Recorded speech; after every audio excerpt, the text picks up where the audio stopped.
Alright, life after the real-world simulation has begun, and to get back into the general mainstream study, we started looking at political parties and how these linkage institutions affect politics in the United States.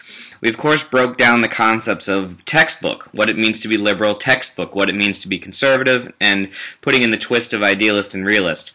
In your notes you should have these concepts right here to basically define a liberal, basically define a conservative, and of course we looked at the background that people come from various cultures, even within the United States, and how that shapes the perspective that ultimately leads them to be in one of these categories.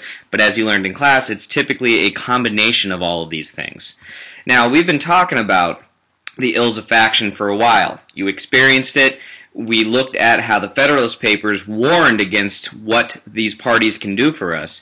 And while it is a great institution to have there to link our politicians to us, the two-party system that has emerged definitely divides this country as we are seeing today.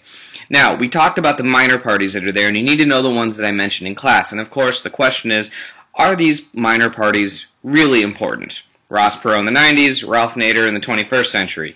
The answer, of course, is yes. The minor parties, while maybe not having a legitimate shot of winning the presidency or taking a major amount of seats in Congress, they can steal votes from the parties that are there. Ross Perot stole votes from the Republican candidates in the 90s. Bill Clinton directly reaped the benefit of that. On the flip side, Ralph Nader stole votes from the Democratic Party in the 2000 and 2004 elections.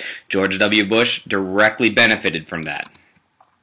We took these factions and put it into an application of looking at our culture. We talked about the concepts of are we a mixing bowl or a melting pot, and of course we had a nice class debate on that, and the answer is a little of both. There's definitely trends that are there. We can definitely find neighborhoods that are still kind of left in that de facto segregation that we discussed in class, and of course we can find some that are changing with the times. Now, knowing the backgrounds and the way that they have an affinity towards different parties, that's great.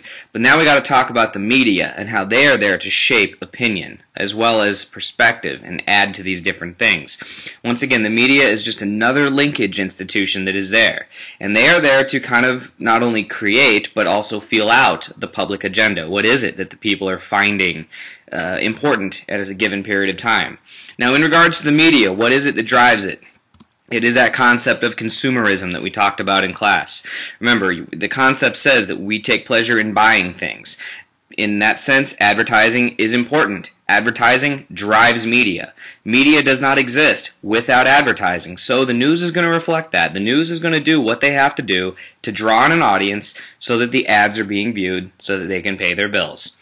And of course, when we analyze modern politics, we cannot talk about things without taking into context the slant that all news organizations have. And in class this coming week, we're going to continue to break this down and then transition into talking about how government pays its bills, finances things. We got a lot of good topics to end the quarter with, so that's it for this week's recap.